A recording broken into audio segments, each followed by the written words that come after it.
Hello, everyone. Welcome back to Thrive Yoga Fit Transformational Coaching. And I am going to pass the mic to my good friend, Claire Miller. Hello, everyone. Welcome. We are so glad to have you here today.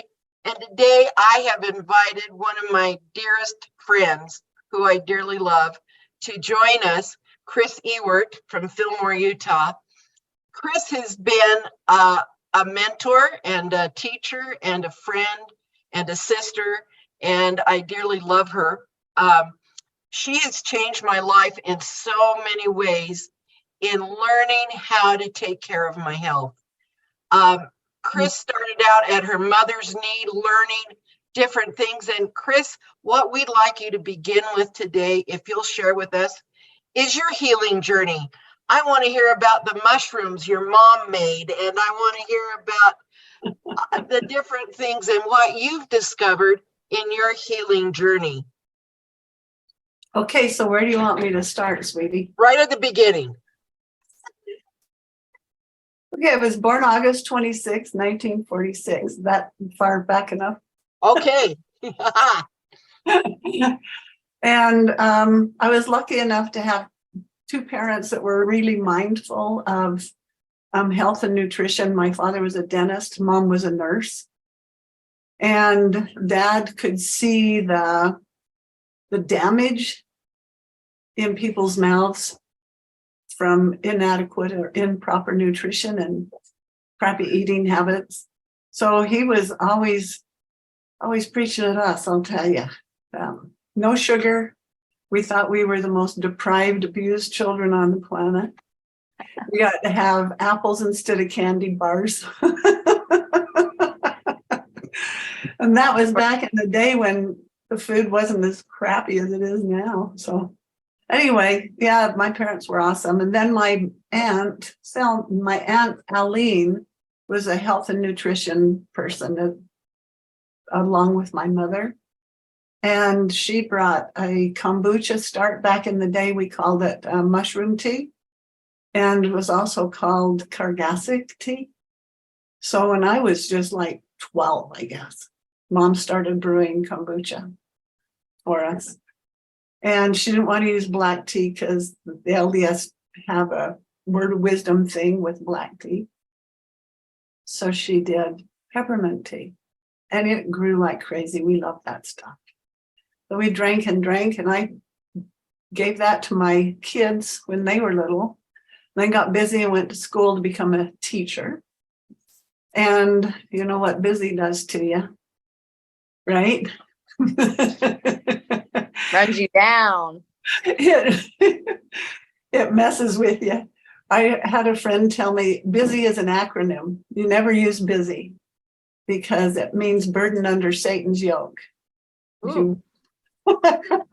If you want to have let people know that you're doing things, just tell them you're involved, because that means you're in the minute, right? I'm involved. So right now I'm involved with being with you, and this is what matters.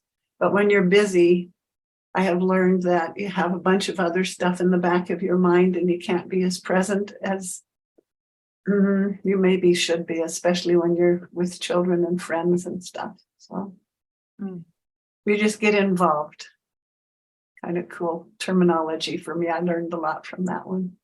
Anyway, our kids grew up on kombucha tea too. And then when I went to school, stopped brewing it because it was just simple to stop, and literally did get busy. And then our son found a start. I let it go for years, probably 15 years. And our oldest son found a start online. He said, Mom, look what I found. They're selling this online. So we started all over again. And I've got kombucha hotels and full of mothers from that one little tiny start.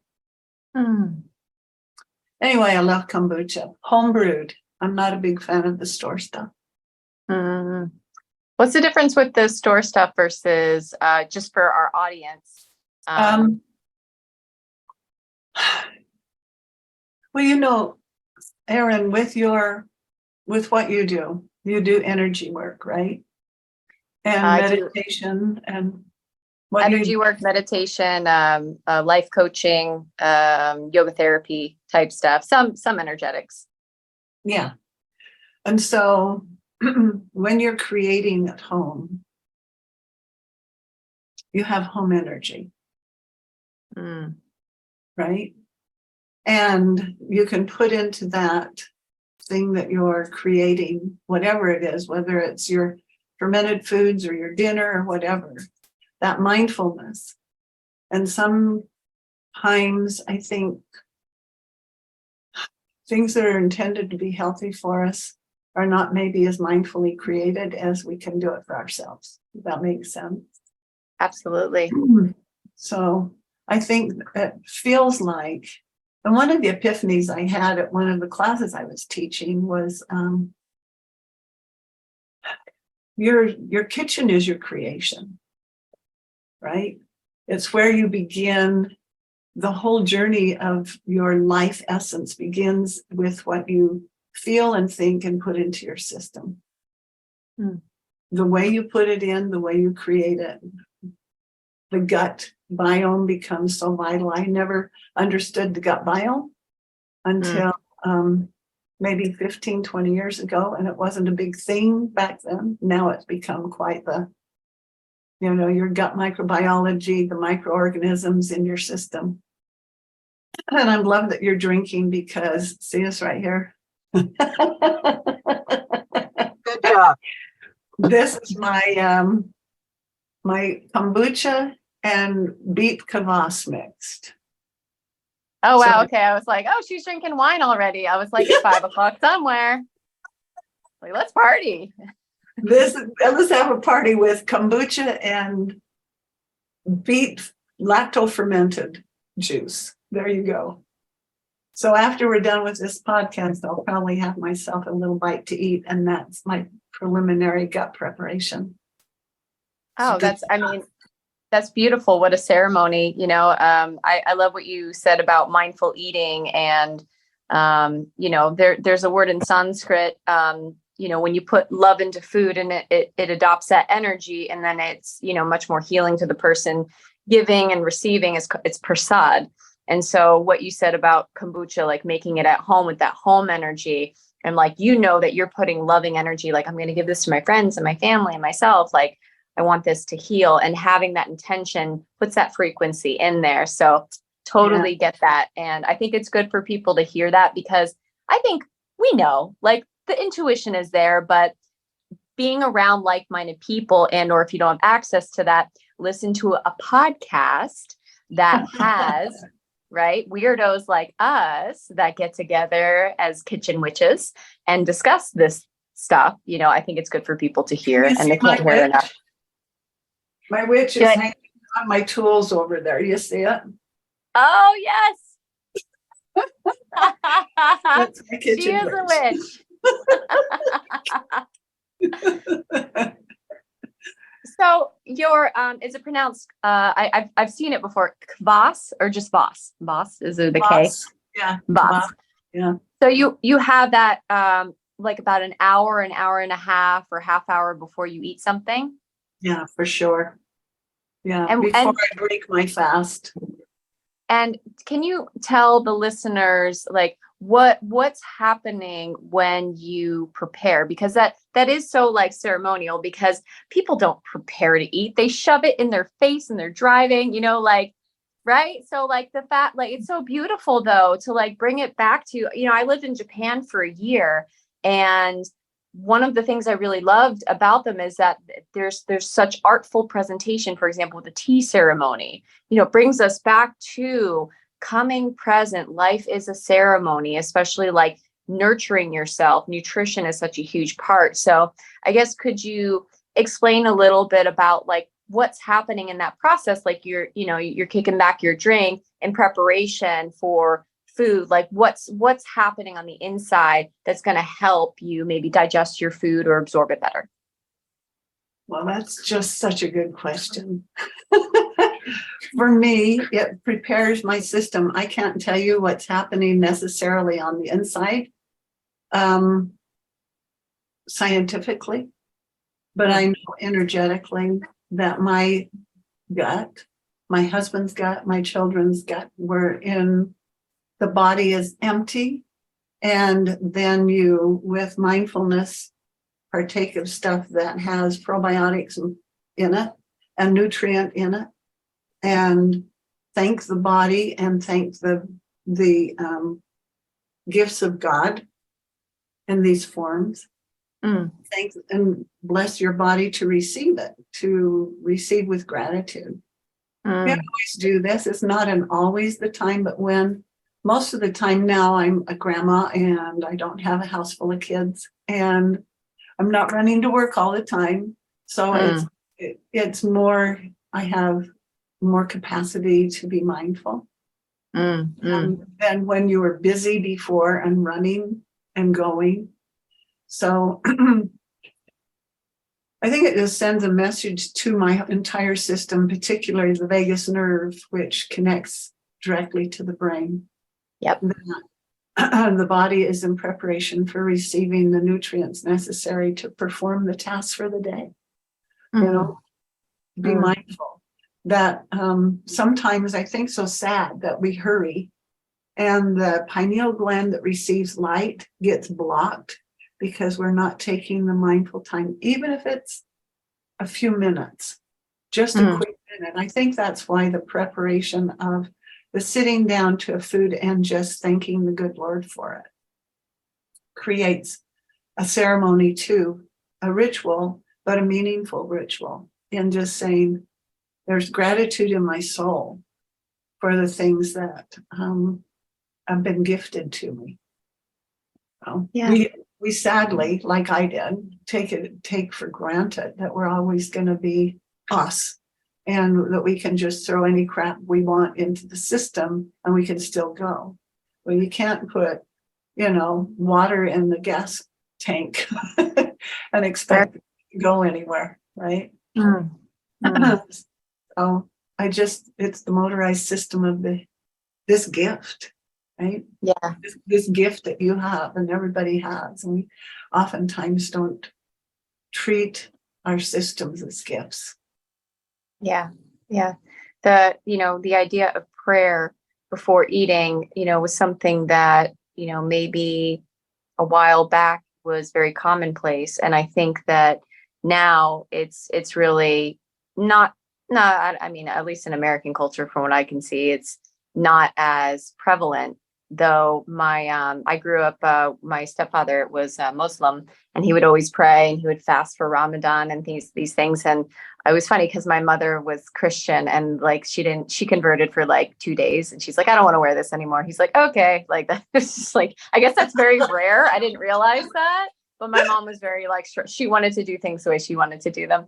But I watched my stepfather pray over his food, and I'd watch him pray 5 times a day. It's and he was a simple man and he was very happy. And, so I think that this, praying and just to, whatever your understanding of God is, but getting that vibration of gratitude. And then especially, you are preparing your vessel to receive. And waking up in the morning, I have a dear client. She's been my client for 15 years. I love her so much. Hi, Barb. She has gratitude practice every morning. And I think that that's so important because it's very easy to, look at what we're lacking in our life. And the brain naturally wants to problem solve. It's oh, we're lacking this. What else are we lacking? And the brain's well, how much time do you have? Because I'll tell you all the things that you're deficient in. So that's simple. Abundance. That's what we, I think, have as a people a hard time focusing on, is that there is an abundance of things. And when you were saying that about gratitude prayers, several months ago, I was doing, maybe it's been years by now, but I was doing some study, and the technology we have allows for the measurement of energy and enzymes in the system. And a system that is filled with gratitude creates 1,200, give or take, different positive high energy enzymes into their system just from being thankful, just from being genuinely thankful, right? Yeah. So that's to me like just such an underlying, I love that you said, regardless of how you see your perceptions of something greater than us, regardless of your perception of that, there is something greater than us, obviously, right? Sure. Yeah. 100%. And that energy, that life essence, that vibration of things that we receive. Pathogens have a low vibration. Antigens and high energy bacteria have a high vibration in your system. And so the pineal gland, which recognizes light and recognizes spiritual truth, which is something that you do with your yoga, is so incredibly vital. And when we block that thing off with ingratitude or with lack or with the idea that our bodies aren't cool enough. And by the way, the older you get, the less that it matters. I got these flapper arms and I'm thinking, all right, yay. I can flap in the wind. Put some tassels on there. Yeah, really. So I just think we need humor and gratitude and a way of focusing on that which you just said, focusing on abundance and focusing on the energy that fills every single solitary cell of this whole entire system, right? So it's just a vibration of light. And that can be enhanced by the vibration of the foods we put into our systems and the best quality we can put, right? Sure. Yeah. One of the things that I've been so impressed with, Kris, is things that you've taught me about fermentation, not only kombucha, but you started teaching about carrots and string beans and all different things that I can ferment, how often did I call you for a while I was learning how to do it? Okay, what am I doing wrong? What am I doing right? And what am I doing right? Yeah. But would you share with us just a little bit about, you've talked about kombucha, but you are an expert in sourdough. You're an expert. You go throughout the area, the region, not just the state, but the region, teaching about fermentation and different other things. How did you get into that, and what is the value of that? Okay. Well, let me step back to a place where in my 40s, I was not very healthy as you start to do dumb stuff, and get busy.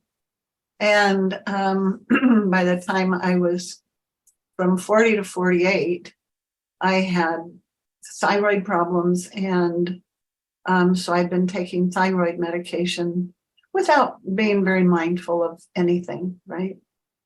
And then I ended up with some bone ache at the ripe old age of 48, went to the doctor, and she did a DEXA scan and informed me that I had osteoporosis and that it was brought on as a side effect from the drug I'd been taking for the thyroid.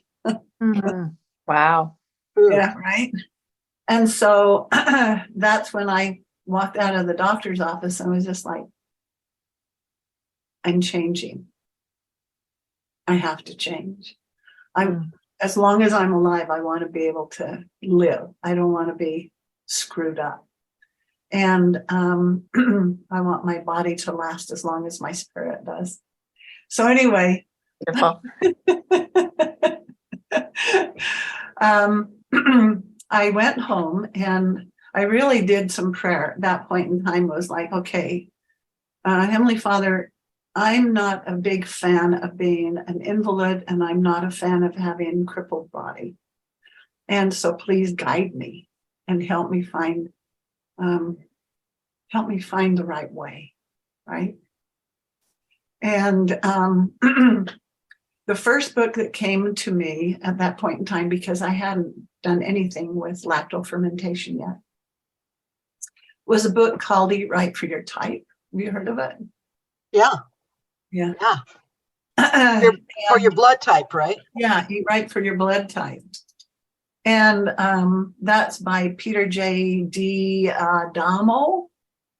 And he and his father and his grandfather had just taken empirical data about different foods and different blood types and the way different blood types respond to different foods. And that was the beginning for me of a journey to heal my body. So I went to Eat Right for Your Type for 1 year. I'm an O blood type, and I was eating like a vegetarian.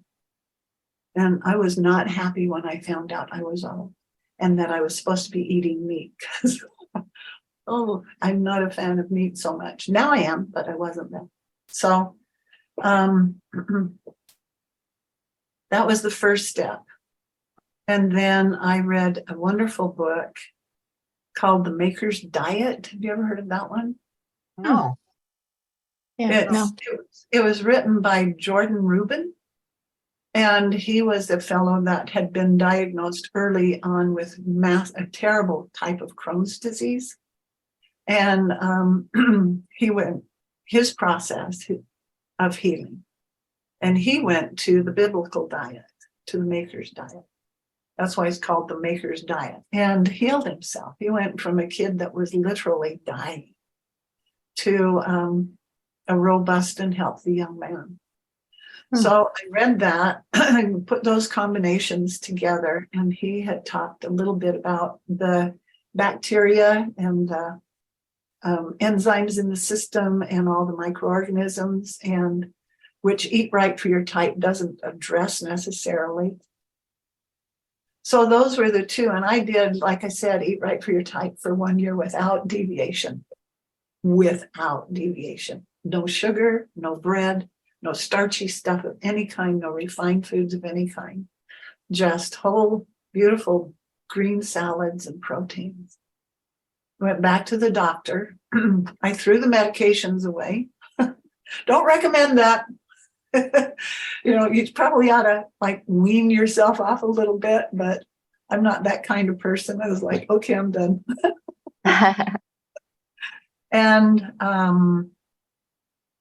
she said, well, look at that. I told you the medicine would work. Your bones are looking better. And I said, well, bless your heart. Thank you for telling me that, but I haven't taken one drop of that medicine for a year. And she said, oh, well, whatever you're doing, keep doing it. The cute doctor comment, right? So I did. And then I just kept searching, just kept looking ways to enhance the gut. And it started to make sense to me that the system in your gut is directly connected to the brain. Without one, you don't have the other. And then read that the ancients used to call the gut the second brain. I've heard that. Yeah. And I kind of like to think of it more like the first brain, because without the gut and the enzymes and all of the stuff that is attached to that vagus nerve that goes up there, your brain doesn't function. We have a massive, massive problem with depression in this country. Yeah. Right? Right. And a lot of it is directly due to the horrible microbiome in our system, right? If we can't digest the things we eat, we can't nourish any other part of the body. So anyway, I can't break it down. So Claire, to answer that was a long answer, but the short of it is the fermentation chelates nutrients. So if you have like a beautiful cabbage, you've got some wonderful nutrients that are available to you there, right? But some of them are not bioavailable. If you have milk, this beautiful, wonderful raw milk that is filled with nutrition, some of those nutrients are not bioavailable to the human system. So in order to make them bioavailable, the fermentation process sort of does a pre-digestion for your system, right? And so the lactose in the milk or the fibers and the nutrients in the cabbage get broken down to where they're chelated, then your system absorbs that rather rapidly. And it blesses your gut, because all those little microscopic happy little kids that run around inside of you all over the place are being fed so they can feed us, right? It's just this symbiotic relationship. I just find that magnificent. Just magnificent. Now, Kris, I am curious how, like, what does that process look like as far as, is it pretty simple? Like Claire was saying that as far as like fermenting, like cabbage or carrots or string beans, there's I'm certain there's some pitfalls that you could fall into that would maybe ruin a batch or something. So can you break down that process of making some of this beautiful fermented food, what that looks like, and then maybe some common errors that people make to avoid? Okay, well, sure. I'm trying to think. There's one gal, I don't remember her name right off the bat, but it will come. There's some good ones on YouTube, good people to go to that will help, right? And some not so much. If you have anybody that is out there telling you you can ferment in a plastic container, just turn them off, because it's not a good idea. So some of one of the things we get to understand is that salt is, and it needs to be good salt, please not table salt, right? Like Redmond salt or a whole beautiful real salt, not any of this pretend chemical replication stuff. And the salt with a certain brine. Oh, and there's a good book I would highly recommend. Hang on. Wild Fermentation. And his name is so cute. Sandor Elix Katz. Have you heard of him? Yeah. No, So cute. Wild Fermentation. That was my introduction to everything else, the Erythria type, the Maker's Diet. And then I came upon this. I was led to it, I think, when the learner is ready, the teacher appears. And I came upon this book called Wild Fermentation. And it was so delightful to read. And he made it very simple. So if anyone is actually really interested, I would suggest that one. It's a small, easy to read book, and he gives you some really good recipes, and he explains how things work. But what I learned from that was that with the process of fermentation and the salty brine and the glass jars and the no air getting in for the first little while, ferment means to bubble or to boil, and that's where the word fermentation came from, is the ferment or the bubbling, which is like thousands of years old practice. Anyway, the salt keeps the pathogenic bacteria from entering into your vegetables as they ferment, and there's wild yeast everywhere.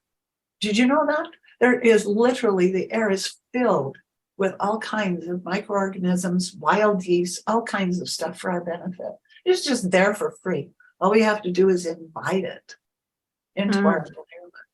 It's just waiting for somebody to say, hey, would you like to come down and work on my bread for me? Right? You create an environment where those things are welcomed.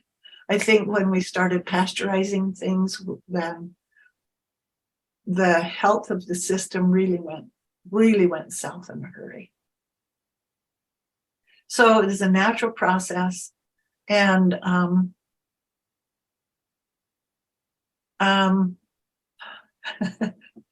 this thought comes to my mind. Those of us who believe that Adam and Eve were in a place called the Garden of Eden and then they got kicked out. I really can't see them just getting kicked out. I think they got instructed. Little angel said, okay, this is the way you're going to make this is how you're going to survive in the world. Right? So fermentation is thousands of years old. And we're just destroyed it, and in process destroyed our health. And it's slowly coming back up. So the things that you'd want to avoid is negative energy. The things you want to embrace are good salt, good fermenting vessels. As much as possible, I do all of my vegetables out of my own garden because I know what I have put into them.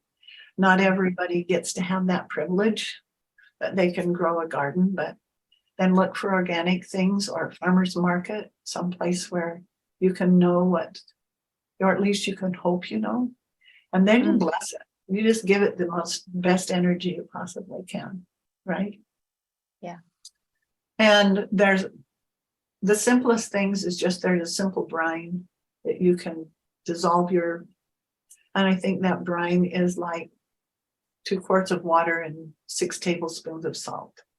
And you put any kind of like onions. I put onions and garlic and my beans in, right, Claire? And then we just pour the salt in there, the salty brine, turn the lid on, let it sit on your counter for probably about a week.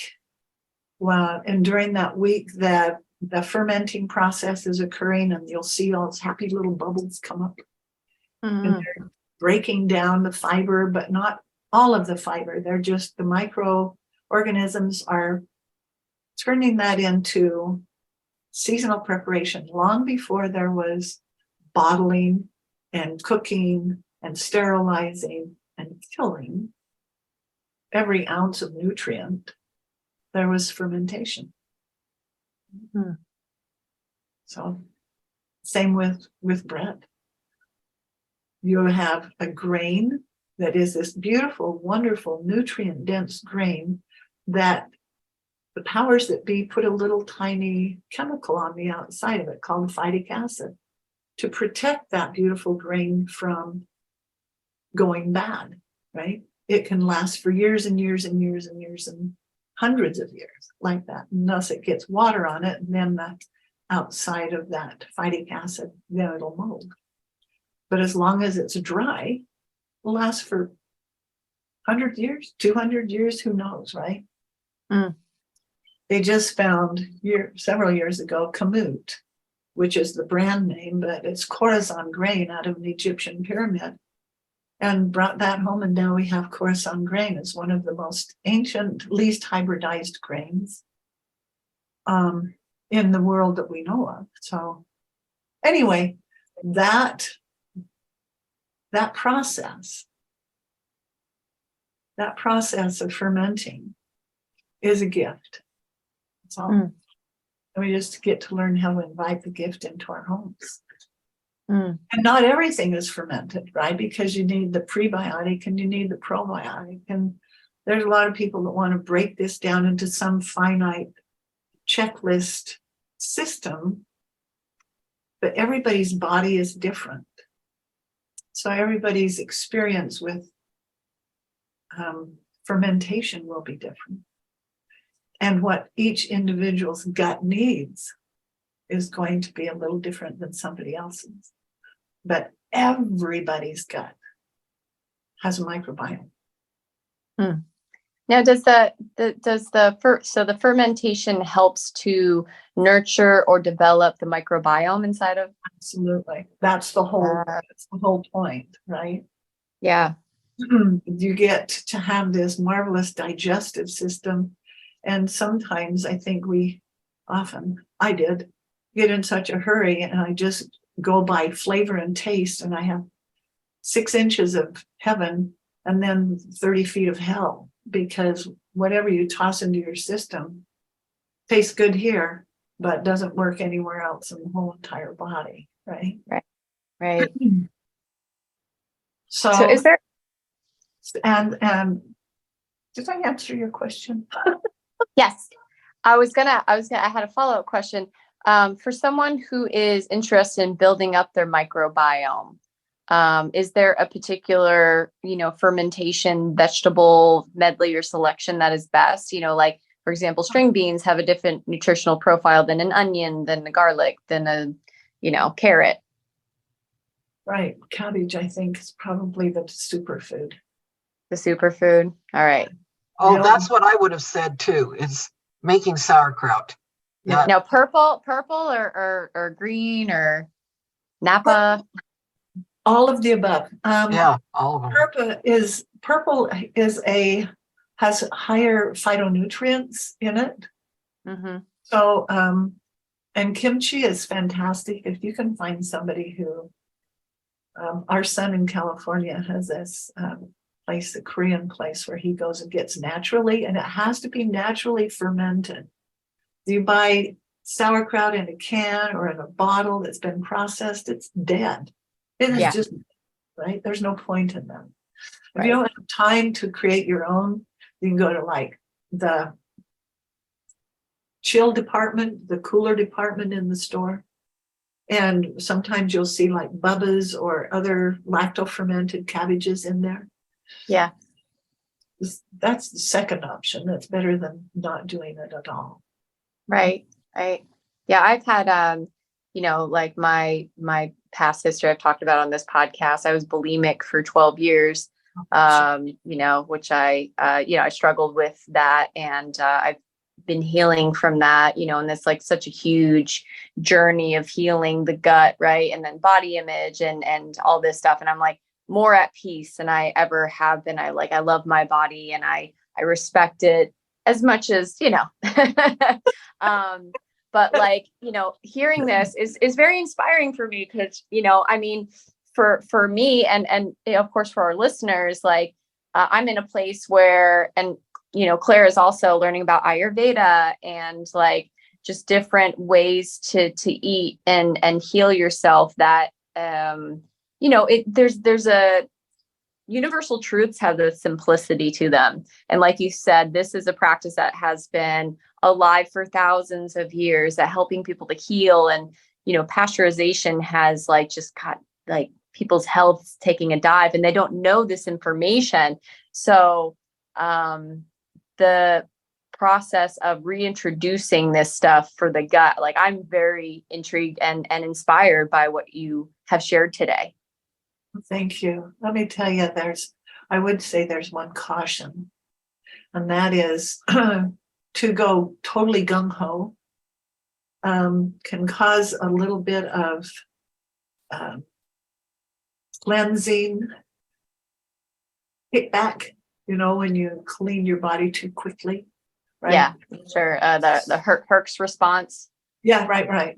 So just as you take this journey on, do it so mindfully that you're aware of your body. I was so unaware of my body. Jeannie Harold, a sweet friend, you know her, Claire, right? Yeah. Oh, you don't know Jeannie?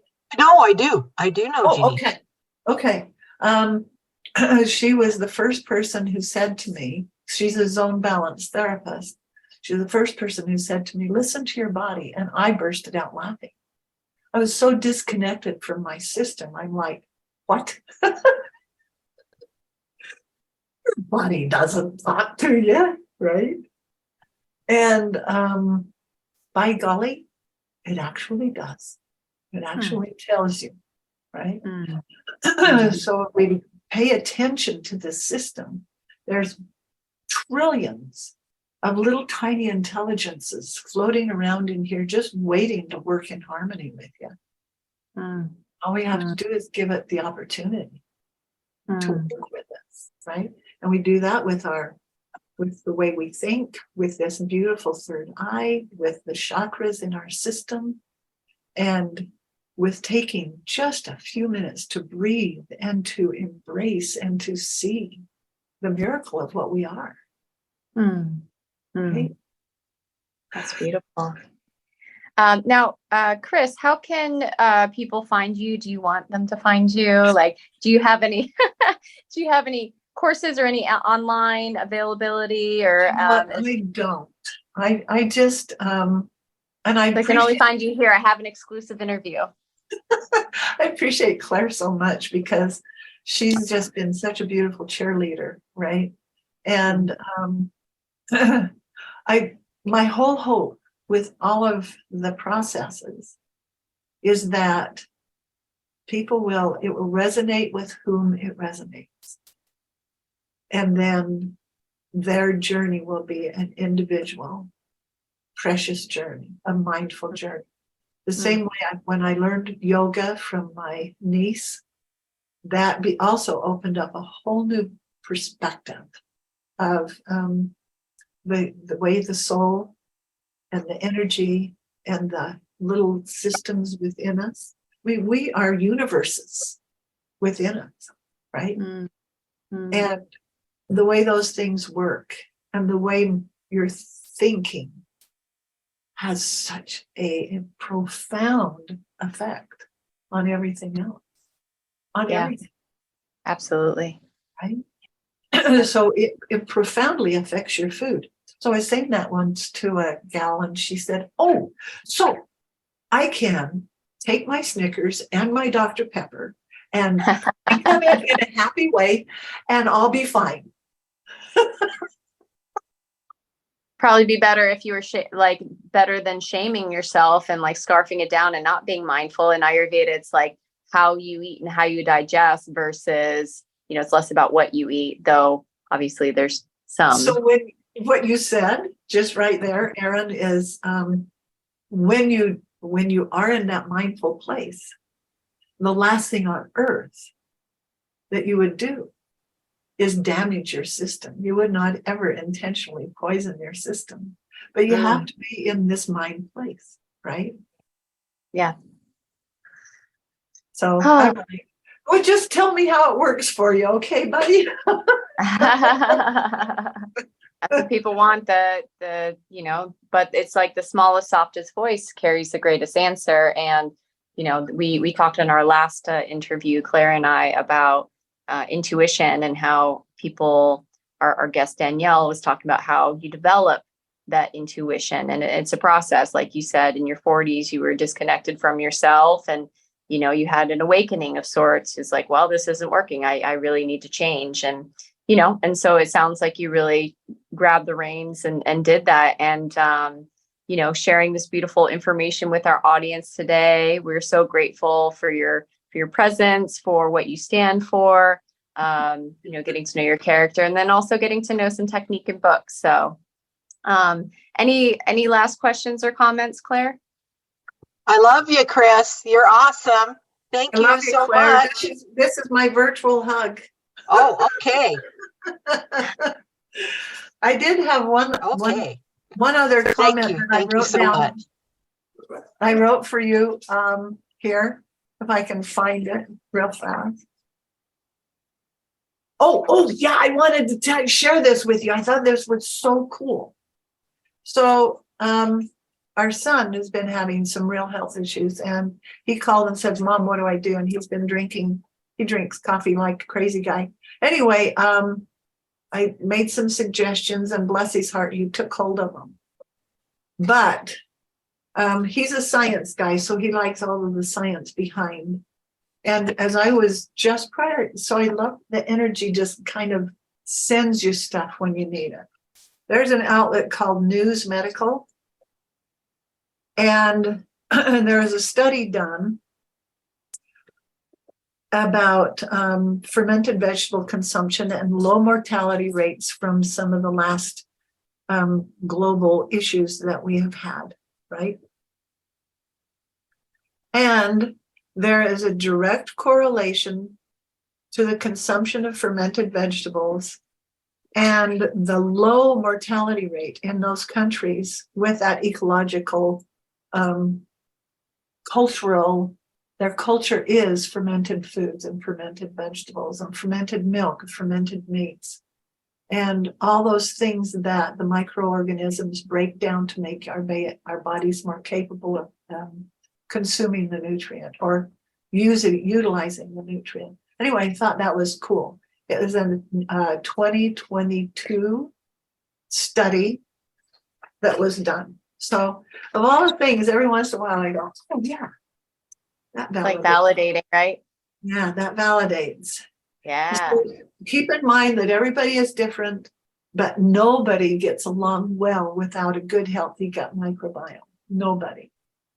And the best way to get it is your way, this way. There's another way. People can buy capsules, but some of the studies I have done on the fermented, like a little capsule that you're supposed to swallow, and it will have probiotics in it. Most of that is just dirt. Most of it is just like dust and powder and filler, and Yeah. right. So avoid that.